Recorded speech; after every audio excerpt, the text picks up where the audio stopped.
This video covers an overview of how the image rename it program works. You'll notice that I have some images already loaded in here as our test images, and we have our database already loaded in here. There are two buttons up here to load your images directory, and we're going to go back, just reload the same images again. This is just our test.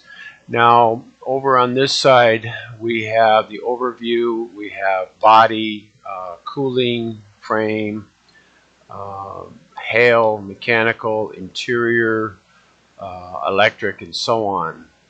We're going to go back to our overview. These buttons here perform an action, and as you'll notice down here it says SAM1. That is the name that the camera gave this particular image of mileage. So our mileage, once I hit ID, it changes that. It took the SAM image out, or the SAM name out of the open window here.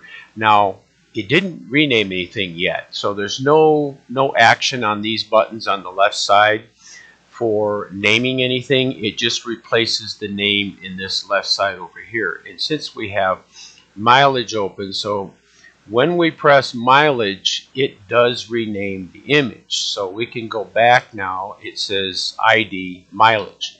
So that's the basics of how the program works.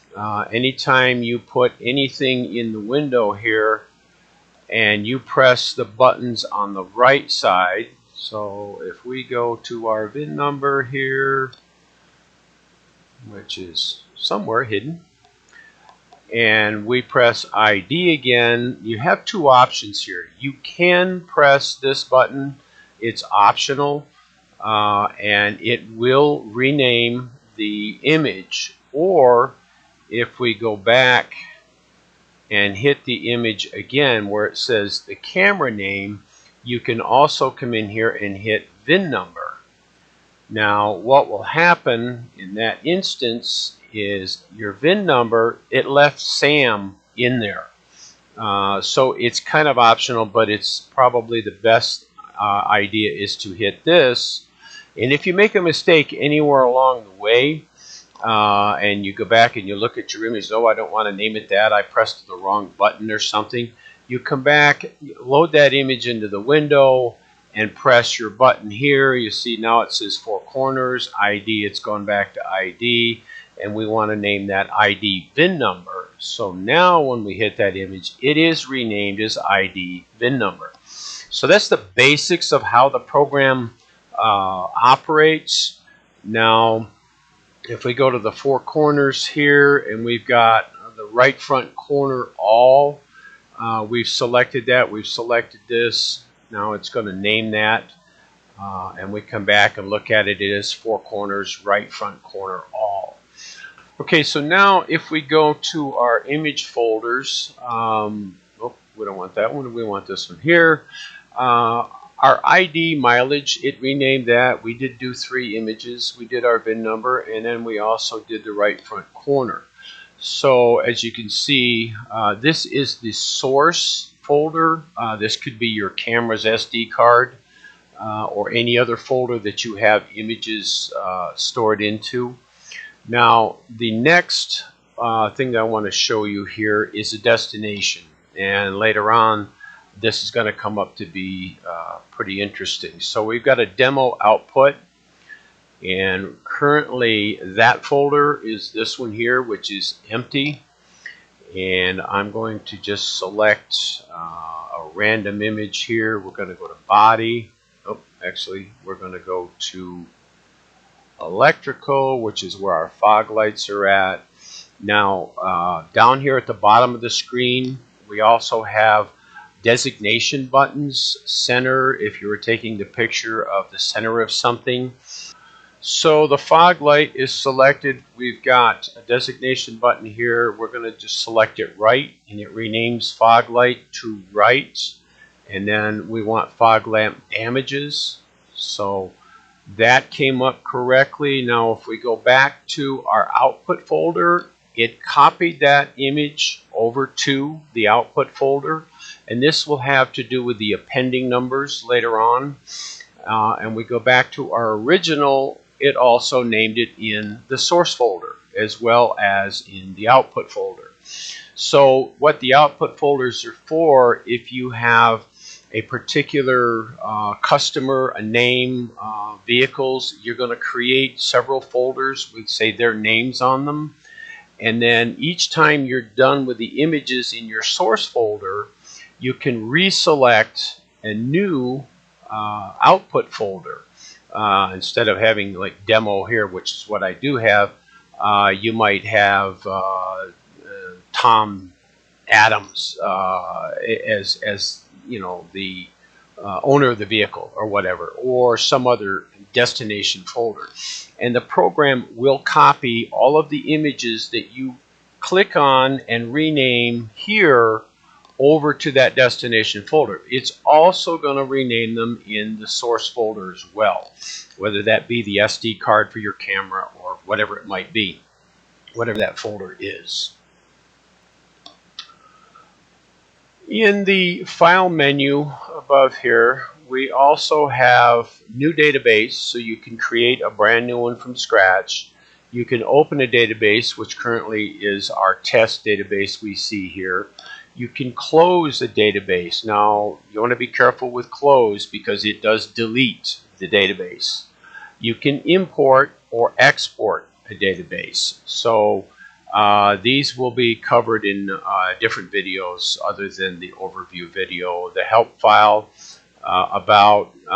we also have tutorials, which is the video that you're watching now.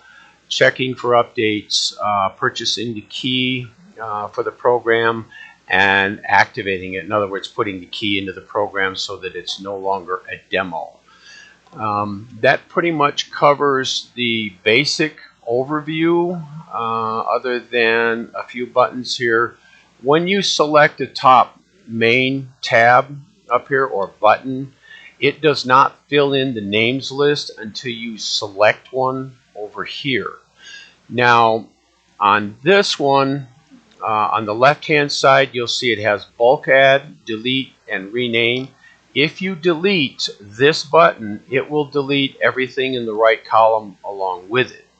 If you want to do a bulk add, you will get a window where you can type in a number of different items, and they will all show up over in the right hand window. You can do the same thing here with bulk add, and when this whole window opens up, you get the same thing. Now in this one, the difference is it will put these names that you put in here under this column over here.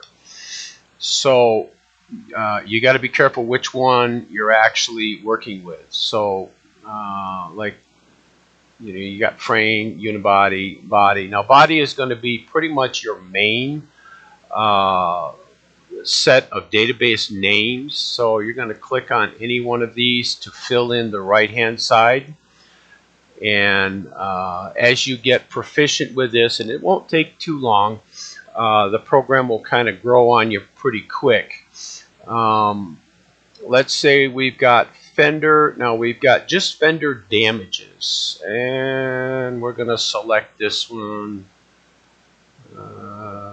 Well, we don't really have a we have a missing fender. We don't really actually have a fender damages. This plastic is missing. Anyway, so you've got fender, and you don't have right or left or anything like that here. So on this one, you're going to use the designation down below. And you got fender already came in because you selected it up here. You put right, and then you put fender damages on it, and it renamed it, and it moved on to the next one. Now in this test program, as soon as you rename something, the program wants to go to the next image. We're going to change that so that that does not happen. The last image that was open, as you can see now, it's a little bit hard to get back and find, especially if you've got hundreds of images in your folder it's going to be difficult to get back. Even now, I'm having a little bit of difficulty. Okay, here it is, locating that same image again. So the image will stay in the window on the final program, where even though you select the naming sequences on the far right column, which have an action to them, whether it renames it in the original folder or if it sends it to the destination, it's going to name it in both folders anyway. But the program will leave this image here even though you've pressed a button in the far right column, and then you're going to have to go to the next image manually each time. That gives you the option to look at your name here. Okay, did I select right or left or front or rear? What did I do? Anyway, that is kind of a main overview of the program. There's a little bit more to it that I'll get into in some of the other shorter videos, but this is going to be basically the longest video that I'll make, and put all of this different stuff together here. So we're going to call it quits on this video right here, and if you're interested in any of the others, just go to the tutorial page here, and all of the videos that you're looking for or any questions you have, any of the help files and so on will be on that page.